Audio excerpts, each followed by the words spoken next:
आदाब। ख्वातीन को सिंफिल नाजुक कहा जाता है, पर गौर करने वाली बात यह है कि वही ख्वातीन मर्दों को हर शोबे में टक्कर दे रही हैं। वो ना सिर्फ एक मकान को हर रिश्ता देकर घर बनाती हैं, बल्कि दहलीज के उस पार माशी सतह पर भी एक कलीदी किरदार निभा रही हैं। वो किसी सुपर हीरो की तरह अपनी हर जिम्मेदारी को बड़ी ही सलाहियत के साथ अंजाम देती हैं, पर कभी कभार अपनी सेहत को नज़रअंदाज करने की गलती कर बैठती हैं और अक्सर बढ़ती जिम्मेदारियों के चलते नफ्सियाती और जिस्मानी परेशानियों का शिकार बन जाती हैं।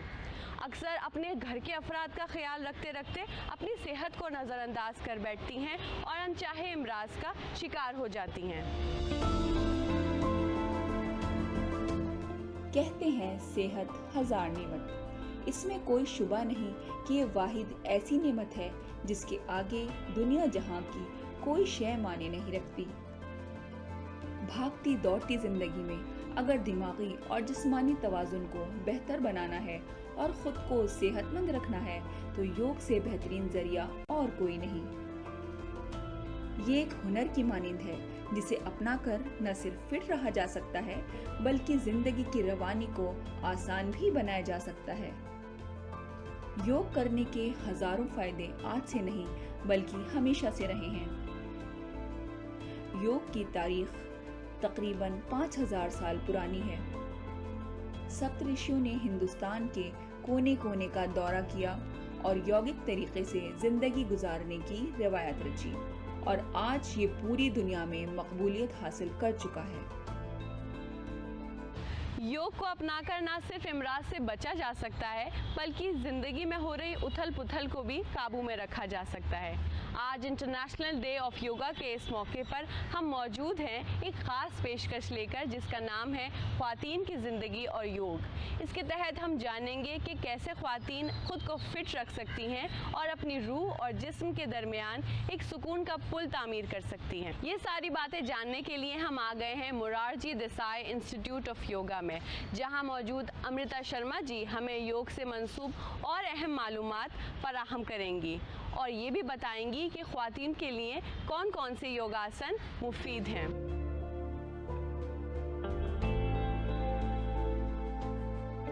आइए नाजरीन, खैर मकदम करते हैं अमृता शर्मा जी का और उनसे पूछते हैं योग से जुड़े कुछ सवालात। आदाब अमृता जी, मैं आपसे जानना चाहूँगी कि योग, वैसे तो दुनिया में बहुत सारी एक्सरसाइजेज मौजूद हैं, पर लोग योग ही को क्यों चुने? ये बहुत ही अच्छा क्वेश्चन आपने पूछा है। योग और एक्सरसाइज के बारे में जैसा पूछा, योग को ज़्यादातर लोग सिर्फ आसन और प्राणायाम से संबंधित समझते हैं जी। बल्कि योग सर्वांगीण स्वास्थ्य से संबंधित है और सर्वांगीण स्वास्थ्य को अगर देखें तो महर्षि पतंजलि ने अष्टांग योग के बारे में बताया है, जिसमें यम, नियम, आसन, प्राणायाम, प्रत्याहार, धारणा, ध्यान, समाधि की बात कही गई है कि हर अधम से अधम, दुष्ट से दुष्ट, पापी से पापी इंसान भी अगर चाहे तो वो मुक्ति तक जा सकता है। इसके बारे में बताया है, समाधि तक पहुंच सकता है। इसके लिए सबसे पहले शुरुआत अपने व्यवहार को, कर्म को अच्छे करने की बात बताई है। उसके बाद आसन की बात कही है। जब व्यवहार हमारा अच्छा होगा तब हम सोसाइटी में जहाँ पे रह रहे हैं वहाँ पे एक अच्छे रूप में प्रतिष्ठित हो पाएंगे। तो इसके लिए महर्षि पतंजलि ने यम, नियम की बात कही है। यम में क्या आता है? यम में आता है सत्य, अहिंसा, अपरिग्रह, ब्रह्मचर्य, अस्तेय। तो ये क्या चीज़ें हैं? सत्य बोलना, अहिंसा है मतलब हिंसा ना करना, अपने पास जितना चीज़ है उसमें संतोष रहना, ये सारी चीज़। फिर उसके बाद आता है नियम, शौच, संतोष, तप, स्वाध्याय, ईश्वर प्रणिधान। जो ये नियम है वो सेल्फ ड्यूटी है, मतलब व्यक्तिगत जीवन से संबंधित है। आपको कंट्रोल अपने आप को कंट्रोल करना, अपनी इंद्रियों को कंट्रोल करना। के बाद आता है हमारा आसन, जिसको सबने समझ लिया है, योग मतलब आसन करना। बेसिकली योग जो है माइंड, बॉडी और सोल का एक समुच्चय है। बिल्कुल आपने पूरी बात बोल दी। तो योग का क्या मतलब है? योग मतलब है जीवन को कुशलता पूर्वक जीने की कला। तो कुशलता पूर्वक एक आनंदमय जीवन कैसे जी सकते हैं उसका पाथ बताता है, उसका रास्ता बताता है योग। और योग में जैसा आपने बताया है कि शरीर, मन और आत्मा जब तक तीनों संबंधित नहीं होती हैं, योग नहीं कहलाता है। कि हम ऊपर से कुछ बोल रहे हैं, अंदर से कुछ है। तो ये एक्सरसाइज और योग की जब आपने बात कही, तो योग का मतलब है जब हम श्वास प्रश्वास की तालमेल के साथ, जागरूकता के साथ, फुल अवेयरनेस के साथ जब हम आसन करते हैं और जिंदगी को फुल अवेयरनेस के साथ जीते हैं, तब योग होता और है। हम अंदर से अच्छा महसूस करते हैं, बिल्कुल महसूस बिल्कुल करते हैं। फिट, आनंदित, सच्चित आनंद स्वरूप महसूस करते हैं, तब योग को अचीव करने की बात होती है। और एक्सरसाइज में क्या है, एक्सरसाइज में सिर्फ हम शरीर को ध्यान में रखते हैं। तो अगर हम डिफरेंशिएट करें तो शरीर, मन, आत्मा तीनों को जोड़ते हुए जब हम किसी भी कार्य को करते हैं, वो योग कहलाता है। अच्छा, आज का हमारा प्रोग्राम जो है वो ख्वातीन की ज़िंदगी पे बेस्ड है। तो इतने बिजी शेड्यूल और बहुत जिम्मेदारियों के तहत ख्वातीन अपनी सेहत को इग्नोर कर देती हैं और बड़ी सारी बीमारियों का शिकार बन जाती हैं। तो वो क्या क्या बीमारियां होती हैं जिनको योग की मदद से हम ट्रीट कर सकते हैं? बिल्कुल, जैसा कि आप आजकल भारतीय संस्कृति में ज़्यादातर देख रहे हैं कि महिलाएं अपना ध्यान नहीं देती हैं। अब तो फिर भी 21वीं सदी आ गई है, तो जगह जगह आप थेरेपी सेंटर देख रहे हैं, योग खुद का ख्याल रखने लग दी हैं। खुद का ख्याल अब रखना शुरू कर दिया है। पर कहीं ना कहीं अब भी अगर आप 70% देखें तो इग्नोरेंस अपने प्रति है। तो इस इग्नोरेंस को दूर करने के लिए, और जैसा कि अगर हम इग्नोर करते जाएंगे अपनी हेल्थ को, तो क्या क्या समस्याएं आती हैं, जैसे कि टीनेजर्स आती हैं तो मासिक धर्म की शिकायतें आती हैं, जिसमें ना केवल शारीरिक रोग अपितु मानसिक रोग भी सामने देखने में आते हैं। उसके बाद ज़्यादातर खड़े होके आजकल काम करना होता है तो कमर दर्द की शिकायतें हो जाती हैं। उसके साथ में गांठों में दर्द होने लगता है, जॉइंट्स में, जोड़ों में पेन होने लगता है। तो ये सारी मुख्य रूप से सामान्य समस्याएं। उसके साथ में पेट, मोटापा, जैसे जैसे मेनोपॉज के बाद मोटापे की शिकायत हो जाती है, चेहरे पे बाल आना, ये सारी। तो ये इन सारी शिकायतों को योग, आसन और व्यवस्थित जीवन शैली, और उसके साथ साथ में स्वाध्याय, कुछ अच्छा पढ़ना, कीर्तन करना, ये सारी चीज़ें योग में आती हैं। इन सब का ध्यान रखें तो योग एक सर्वांगीण स्वास्थ्य को प्रदान करता है, जो न केवल शारीरिक अपितु मानसिक, भावनात्मक, सामाजिक और आत्मिक स्तर को मजबूत बनाता है। आपने अभी मेंस्ट्रुएशन की बात करी, तो मेंस्ट्रुअल साइकिल की से रिलेटेड बहुत सारी परेशानियां लड़कियों को फेस करनी पड़ती हैं, ख्वातीन को फेस करनी पड़ती हैं, और उसके इश्यूज और भी बहुत सारे होते हैं जो उसके साथ रिलेटेड होते हैं। तो उनको कैसे ट्रीट करा जाए? बिल्कुल, अब कौन कौन से योग आसन हैं जो उसमें इन्वॉल्व होते हैं, जो प्रैक्टिस करके वो उनको ट्रीट किया जा सकता है? बिल्कुल, तो जैसा आपने अभी पूछा कि जो मासिक धर्म की जैसी शिकायतें हैं, तो उसमें क्या क्या ऐसी समस्याएं आती हैं। ज़्यादातर अगर अब अगर देखा जाए, प्रदूषित वातावरण में हम खा भी प्रदूषित रहे हैं, और उसके साथ में जीवन शैली भी इतनी अव्यवस्थित हो गई है।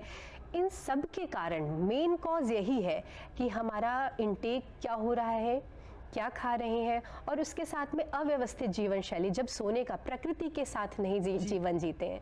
जब प्रकृति ने रात बनाई है सोने के लिए बनाई है, सुबह उठने के लिए बनाई है, और उसके साथ में हर एक समय को अपनी इंद्रियों को संयमित करते हुए जीवन जीने की बात बताई है। कौन से आसन हमें करने चाहिए इन सब प्रॉब्लम्स? तो ये जो मासिक धर्म में समस्या आती है वो इरेगुलरिटी, या तो जल्दी पीरियड्स का आ जाना, या फिर पीरियड्स का बहुत देर में आना, और आना भी तो बहुत ज़्यादा मात्रा में आना या बहुत कम आना। तो ये सारी जो समस्याएं हैं वो अव्यवस्थित जीवन शैली के कारण है। अव्यवस्थित जीवन शैली के साथ साथ में आहार हमारा गलत, खान पान हमारा गलत, आहार और विहार, इन सब को ध्यान में अगर हम रखें, आहार विहार को, और उसके साथ में नियमित हम योग अभ्यास करें, योग आसनों का। प्रज्ञा योग आसन 16 आसनों का चरण है, जिसमें ताड़ासन किया जाता है अपने फुल बॉडी की मांसपेशियों की स्टिफनेस को दूर करने के लिए। दूसरा, हम उसमें उष्ट्रासन का अभ्यास करते हैं, जो हमारे कंधों के जोड़ों के दर्द जो होते हैं, उसके साथ में कमर के दर्द, उसके साथ में श्वसन संबंधित जो समस्याएं होती हैं उसको ठीक करता है।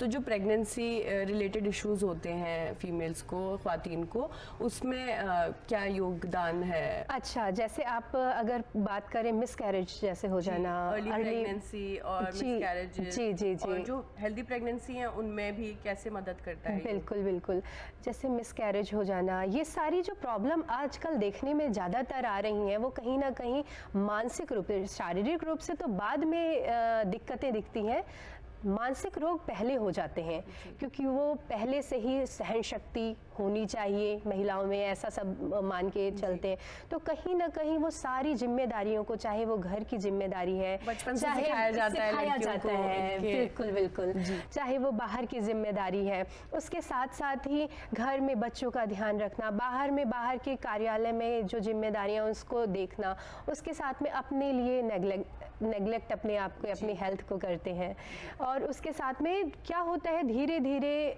मानसिक तनाव आने लगते हैं, अवसाद आने लगते हैं, जीवन शैली अव्यवस्थित होने लगती है, समय पे ना सोना, देर तक अपने पूरे घर के काम को निपटा के फिर सबसे देर में सोना और सबसे जल्दी उठ जाना, कहीं ना कहीं नींद डिस्टर्ब हो रही है। तो ये सारी दिक्कतें धीरे धीरे मानसिक रोग बनाती हैं, और मानसिक रोग ही कालांतर में शारीरिक रोग के रूप में दिखते हैं, वो चाहे डायबिटीज़ के रूप में दिख रहे हैं, या फिर थायराइड की प्रॉब्लम के रूप में दिख रहे हैं, या अर्ली मिसकैरेज हो रहा है, जिसमें डाइट का भी बहुत बड़ा रोल है।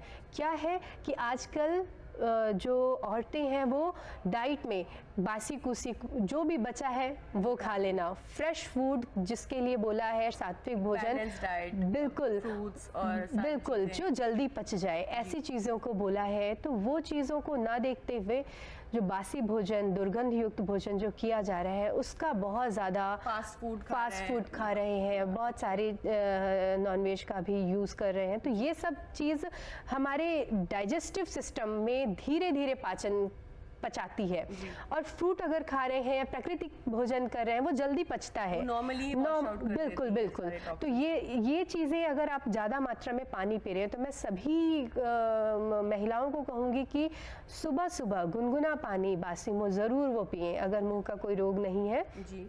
ये सलाइवा के साथ जब गर्म पानी जाता है तो हमारे शरीर में सुबह के समय से ही टॉक्सिन को बाहर निकालने का काम शुरू हो जाता है। फैट भी कट करता है। बिल्कुल बिल्कुल, फैट कट करने के लिए आप थोड़ा सा उसमें नींबू और थोड़ा शहद डालें, जिससे कि बहुत ज़्यादा उपयोगी हो। तो ये खाने के बारे में, और खाना जब हमारा आहार विहार संतुलित हुआ, अब आता है जीवन शैली को व्यवस्थित करना। जीवन शैली, सुबह उठना और रात में टाइम पे सोना, ये ठीक हो जाए तो पूरा जीवन शैली, इन्हीं सब चीज़ों की वजह से पीसीओडीज और थायराइड, ये हार्मोनल इश्यूज बहुत ज्यादा कॉमन हो रहे हैं। तो उसको ट्रीट करने के लिए क्या करना चाहिए? जैसे आपने बोला पीसीओडी की समस्या, पीसीओडी ज्यादातर जो हमारे में, हाँ, जैसे जैसे 10 में आपको एक को देखने को मिल जाएगा पीसीओडी की प्रॉब्लम। मैस्कुलाइन उसमें कैरेक्टरिस्टिक ज्यादा आ जाती हैं, जिसमें चेहरे पे बाल आना, अनचाही जगह पे ज़्यादा बाल आना, और उसके साथ में ही अगर हम देखें तो ये मस्कुलर हमारे हो जाते हैं, शोल्डर, उसके साथ में तो कहीं ना कहीं वो समाज से कटने की कोशिश करती हैं और अपने अंदर हीन भावना लेकर आती हैं पीसीओडी, जिनमें ये कैरेक्टरिस्टिक होती हैं, और उसके साथ साथ ही उनमें अवसाद की समस्याएं आने लगती हैं। मैं कौन से आसन इनको मदद करते हैं? अच्छा, अगर हम इम्बैलेंसेस को, जी, क्योंकि इम्बैलेंस इसमें हार्मोन्स का हुआ, इसमें इंसुलिन कहीं ना कहीं गड़बड़ाया, जो महिलाओं से संबंधित जितनी भी समस्या हैं उसको ठीक करते हैं, हार्मोन्स को बैलेंस करते हैं, पर शर्त यही है कंटिन्यूटी एंड रेगुलरिटी। जिस भी चीज़ में कंटिन्यूटी और रेगुलरिटी है वो अपने अच्छे परिणाम दिखाकर ही रहेगा। जी बेशक। और मैं ये भी जानना चाहूँगी कि फीमेल्स जो होती हैं, ख्वातीन होती हैं, अपनी जिम्मेदारियों के चलते अपने आप को बिल्कुल ही नेगलेक्ट कर देती हैं, और जब नेगलेक्ट कर देती हैं उसके बाद उनको एंजाइटी और डिप्रेशन, इस टाइप की परेशानियों का सामना करना पड़ता है। तो उसके लिए क्या योगासन हमें मददगार होंगे? आपने जैसे बात करी स्ट्रेस, एग्जाइटी और डिप्रेशन, इन दोनों में दो अलग अलग ट्रीटमेंट होता है। क्यों? डिप्रेशन की जो तरीका है, डिप्रेशन में निराशा की स्थिति आ जाती है, उनको एक्टिव करना पड़ता है, और उल्टा चिंता, स्ट्रेस, एग्जाइटी में एनर्जी का लेवल बहुत बढ़ जाता है और अनियमित एनर्जी होती है, तो उनको शांत करना पड़ता है। तो दोनों का, डिप्रेशन का ट्रीटमेंट यौगिक अलग होगा स्ट्रेस का ट्रीटमेंट अलग होगा। डिप्रेशन में जो पेशेंट हैं उनके लिए योग निद्रा ध्यान जैसी चीज़ लाभकारी नहीं है।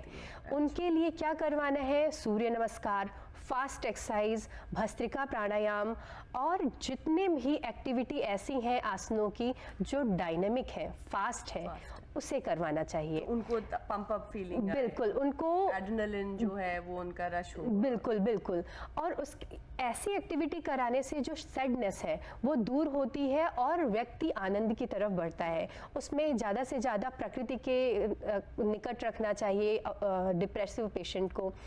जिनको अवसाद है उनको ज़्यादा से ज़्यादा गीत सुनना चाहिए, उनको फास्ट एक्टिविटी करनी चाहिए, दौड़ना, मॉर्निंग वॉक करना चाहिए और आसन प्राणायाम कंटिन्यूटी रेगुलरिटी के साथ करने चाहिए। और जो स्ट्रेस और ये एंजाइटी पेशेंट्स हैं उनको क्या करना चाहिए? जो स्ट्रेस और एंजाइटी में है उनके लिए जो मुख्य रूप से बोला गया है ध्यान, प्राणायाम में अनुलोम विलोम प्राणायाम, भ्रामरी प्राणायाम, उसके साथ में प्रज्ञा योग का अभ्यास, साथ में संधि संचालन का अभ्यास। क्योंकि कोई भी मानसिक समस्या हो उसमें धीरे धीरे मांसपेशियां स्टिफ होने लगती हैं, सेनेब्रल फ्लूइड धीरे धीरे सूखने लगता है, घुटने जोड़ों के दर्द हो जाते हैं। तो ऐसी स्थिति में जो स्ट्रेस में है, एंजाइटी में है, उनको संधि संचालन के अभ्यास, प्रज्ञा योग अभ्यास और ऐसे अभ्यास जिसमें स्पाइनल स्टिफनेस दूर हो, जिसमें शशांक भुजंग आसन है, ये सब आसन करने चाहिए जो लाभकारी परिणाम दिखाएंगे।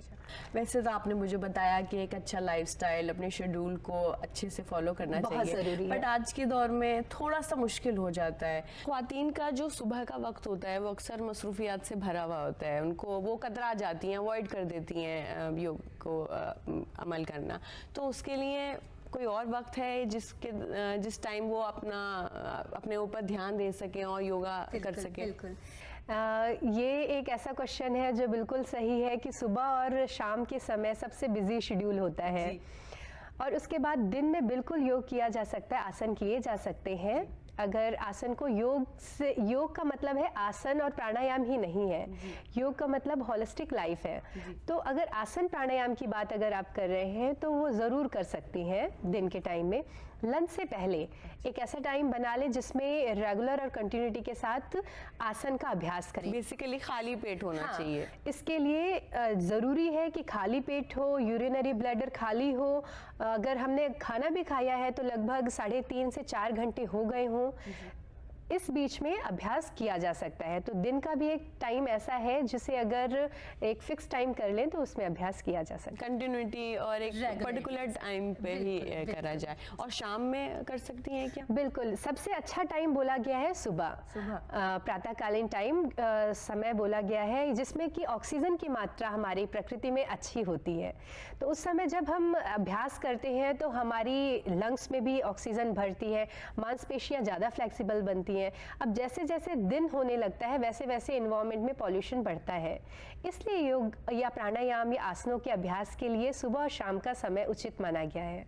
पर अगर समय नहीं है और सुबह और शाम के टाइम ज़्यादा बिजी है तो वो दिन के टाइम कर सकती है लंच से पहले। ओके, बहुत बहुत शुक्रिया अमृता शर्मा जी, हमें योग से रिलेटेड इतनी सारी मालूमात फराहम कराने के लिए।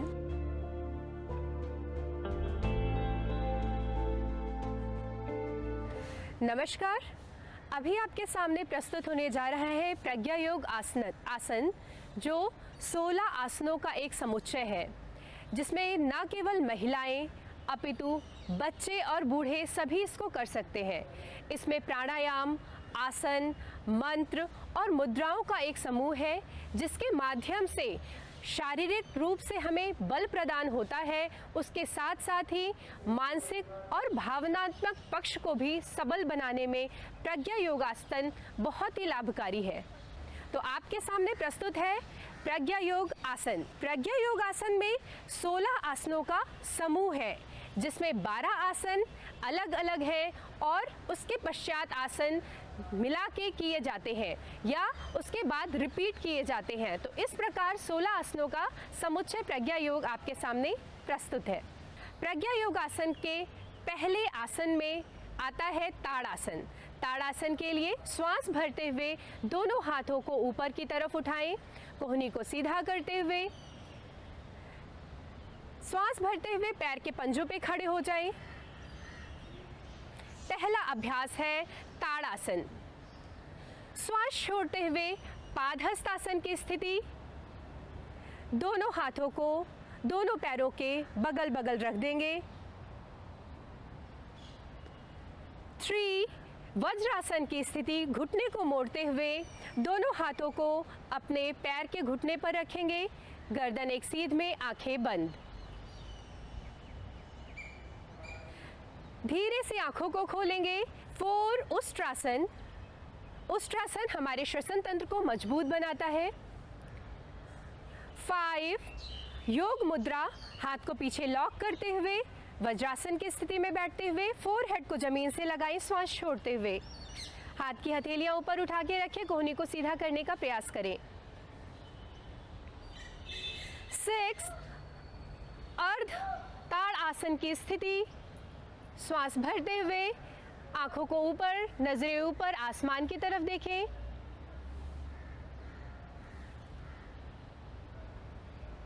7 श्वास छोड़ते हुए शशक आसन की स्थिति।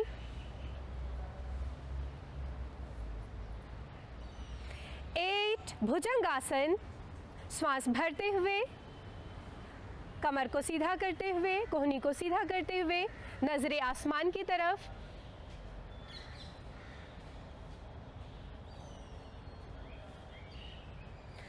9 लेफ्ट साइड से राइट हील को देखने का प्रयास करें। 10 राइट साइड से लेफ्ट हील को देखने का प्रयास करें। 11 शशक आसन में वापस आ जाएं।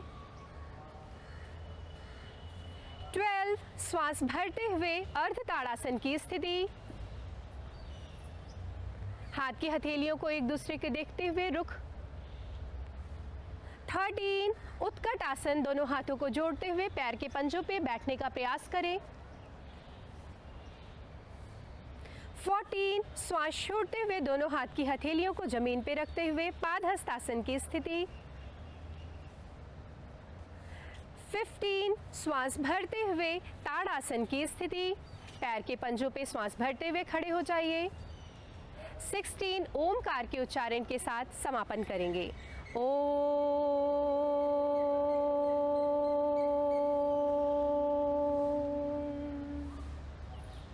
अभी हम करने जा रहे हैं कुछ आसन जो हमारे पेल्विक रीजन को, महिलाओं में क्योंकि ज़्यादातर समस्या पेल्विक रीजन से संबंधित हो जाती है, उसकी फ्लेक्सिबिलिटी को डेवलप करने के लिए जितने भी आसन है उसके अभ्यास को हम करके दिखाएंगे। तो उसमें सबसे पहला अभ्यास है भद्रासन का अभ्यास।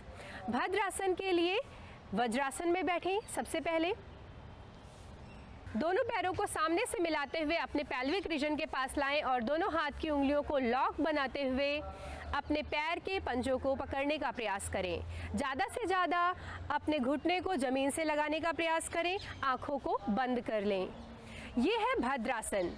भद्रासन करने से हमारे पेल्विक रीजन की मांसपेशियाँ ओपन होती हैं, खुलती हैं।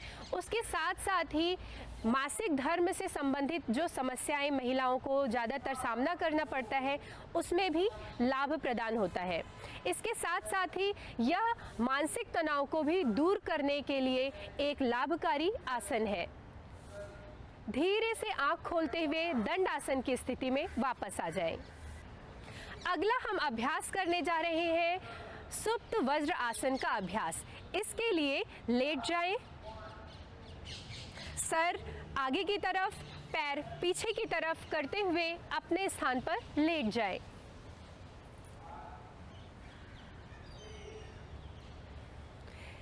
यहीं से ही दाहिने पैर को दाहिने घुटने से मोड़ते हुए दाहिनी तरफ ले आएं, बाएं पैर को बाएं घुटने से मोड़ते हुए बाईं तरफ जंघा के बगल बगल रख दें।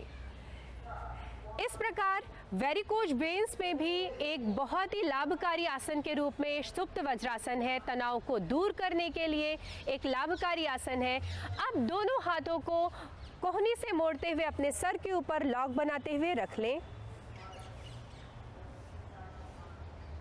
आंखों को बंद करें। कुछ समय तक इसी स्थिति में बने रहें। सुप्त वज्रासन हमारे शरीर की मांसपेशियों को लचीला बनाता है, साथ ही साथ जंघा में जो वेरिकोज वेन्स की समस्या हो जाती है उससे निजात लाने के लिए, उसे दूर करने के लिए भी एक बहुत ही लाभकारी आसन है। तो हर आसन को नियमित रूप से करने से आप अपने शरीर में एक सकारात्मक लाभकारी प्रभाव अनुभव करेंगे। अगला हम अभ्यास करने जा रहे हैं एक एक पैर से अर्ध हल आसन का अभ्यास। अर्ध हल आसन के अभ्यास में दोनों पैरों को श्वास भरते हुए 90 डिग्री कोण में ऊपर की तरफ उठाएं।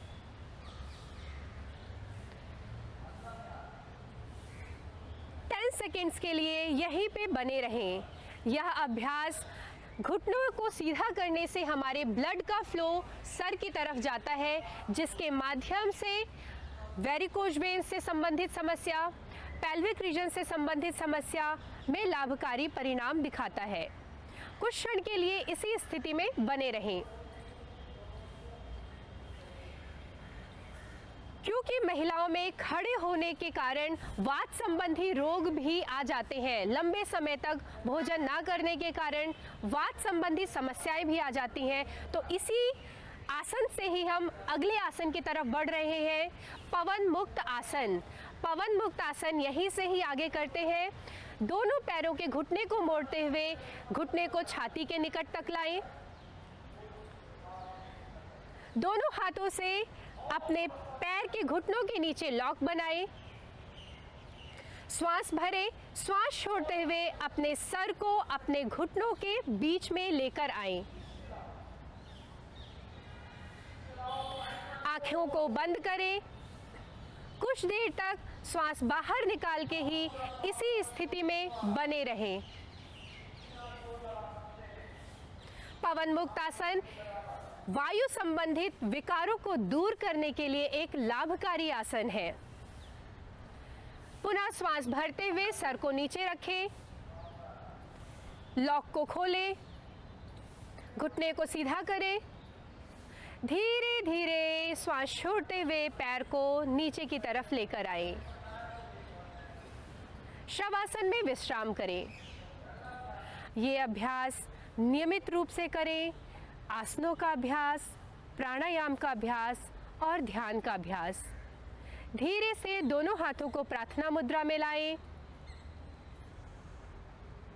एक बार ओमकार का उच्चारण करें। ओम।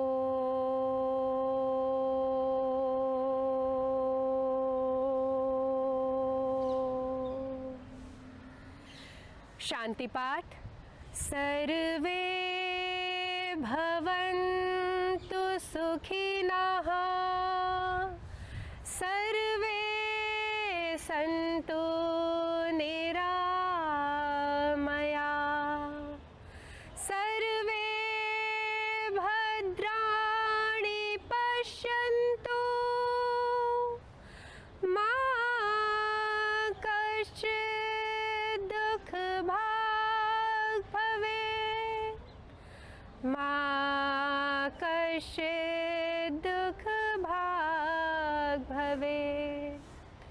ॐ शान्तिः शान्तिः शान्तिः। दोनों हथेलियों को घर्षण करें। आंखों के ऊपर लगाएं हथेलियों को। आंखों को हथेली के अंदर खोलते हुए वापस सामान्य स्थिति में आ जाएं। धन्यवाद।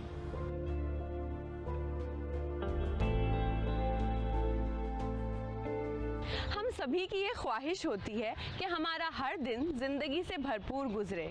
अच्छी सेहत खुदा की तरफ से एक बेशकीमती तोहफ़ा होती है, जिसको कायम रखने की जिम्मेदारी हमारी होती है।